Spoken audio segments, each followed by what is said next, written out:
A super early beta of Genmoji, Apple's AI emoji generation, just dropped like 10 minutes ago. We have it here. Let's take an early first look.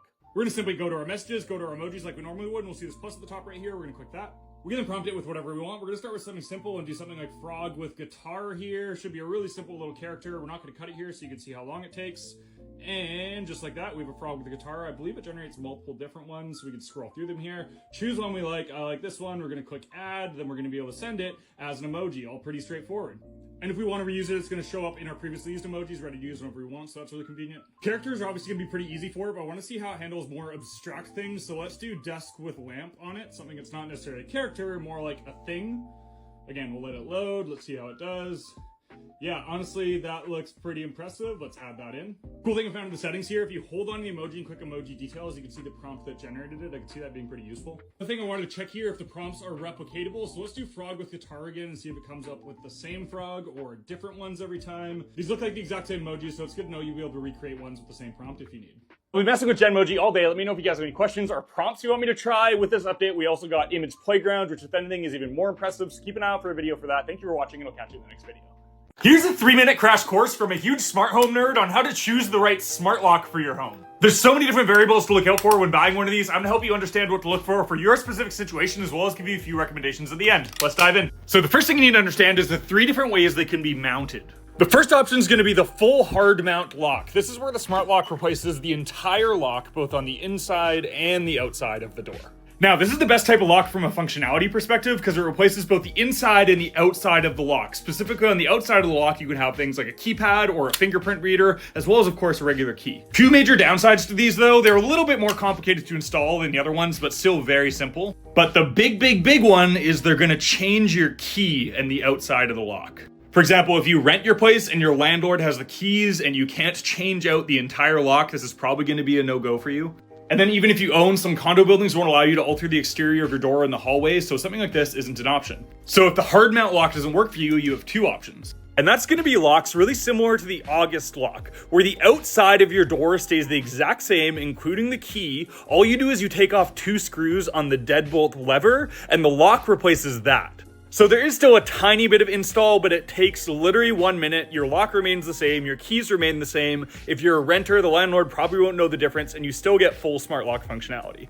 These are almost as good as the hard mount locks, with one major downside. Because the outside of the lock stays the same, you're not gonna have easy direct access to something like a keypad or a fingerprint reader that you'd otherwise be able to have really easily on the outside of the lock because it's swapped out. There are ways around this though, and I'll talk about that when I get to my recommendations. And lastly, we have the full soft mount locks. These you don't have to do any install at all. They adhesive onto your door and literally grab the lock with little fingers and turn it left and right. Very similar to the locks like the August lock, except you're not even have to install anything or take out any screws, it just sits on top. Now let's talk about the features to look out for. I'm gonna rapid fire through these. First one is auto unlocking. Every lock I'm gonna show you will do this. This is where when you come home, the lock will automatically unlock, and when you leave home, it'll automatically lock. This is like one of the main reasons to have a smart lock. The second one to be considerate of is smart home compatibility. If you use an existing smart home ecosystem like Apple HomeKit, Google Home, or Amazon Alexa, making sure the lock is compatible with that smart home, obviously. Now, the meat and potatoes feature isn't the stuff that's really going to separate locks from one another. First off, having a pin pad on the lock. This is really useful for 2 reasons. One, it's just obviously a really easy way to access the home. If you don't have your key, you just type in the pin pad and open the door. But 2, and most people don't realize this, you can give temporary access to people. So you could have a code that just works one time, or you could have a code that you could enable and disable whenever you want. Maybe that's for friends, maybe that's for families, maybe that's for a cleaner. You could have it just work on certain days. You could have it only work at certain times. The flexibility of the codes and being able to set them up in the app for certain people to have access at certain times is incredible. The next feature you'll consider is a fingerprint reader. This is just a really easy way to access the lock, and you can do similar things by giving certain people certain access based on their fingerprints.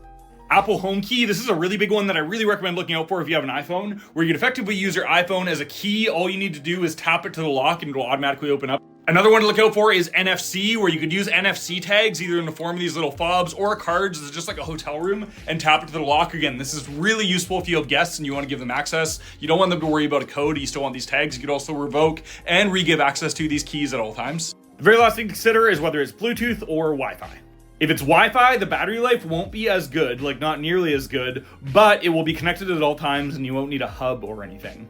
Where if it's Bluetooth, it's going to be much more power efficient and you'll be able to control it whenever you're home and your phone's in range of it. But if you want to control it when you're away, you'll need to get a hub. This is almost always worth it in exchange for the battery life. But if you do want something native Wi-Fi, you can get that. It's just going to have a much worse off battery life. Those are the features to look out for. Here's my recommendations. Now, I will have links to all of these in my bio on Amazon. This isn't sponsored or anything. These are all my own opinions, but I do get a very small affiliate commission if you do buy one of those from Amazon. So if you use that link, it'd be highly appreciated. So my first off, number one recommendation by far is the Aqara U100.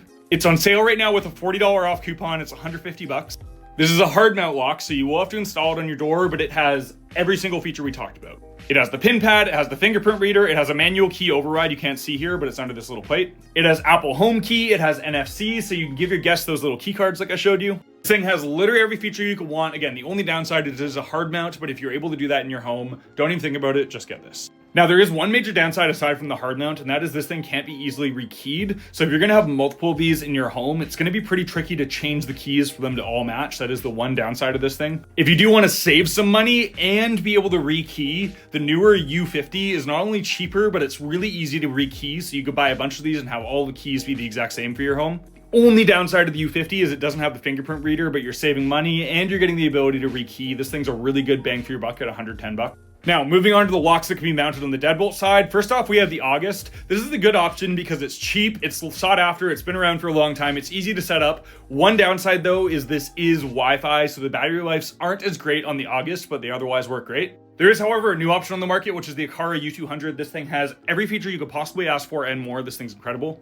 So it's just like the August, and it can mount on the deadbolt side of your lock, but what's even cooler if you're in Europe, it'll actually mount on these style Euro Mortise locks where you just put the key in. So this thing is super flexible and will work with literally any setup. But here's the even better part. It has a wireless pin pad that you put on the outside of your door, so you still get that pin pad functionality and a fingerprint reader and Apple HomeKit and NFC. This has all the same features as the U100, but it carries over to the deadbolt style mount. So you won't need to rekey or anything. It's renter friendly. This thing is kind of the best of the best. By the way, all of the Aqara locks are compatible with all smart homes, including Apple HomeKit.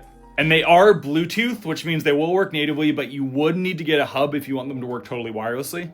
What's nice though is the Aqara hubs also double as like really good indoor security cameras, as well as adapters for other of Aqara's smart home devices, like their sensors, which are really viable. If you get an Aqara lock, I'd highly recommend getting one of these hubs because it adds so much functionality to your home.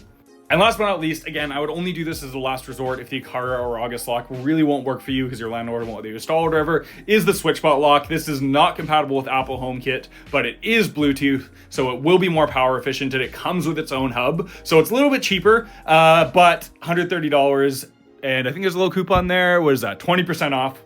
And again, this will work in a pinch if you are a renter, but just know it's not as ideal as the other options. One thing I didn't talk about in this video is the security and hackability of these locks. I didn't address that for two reasons. You guys might find this controversial, but it's borderline fact.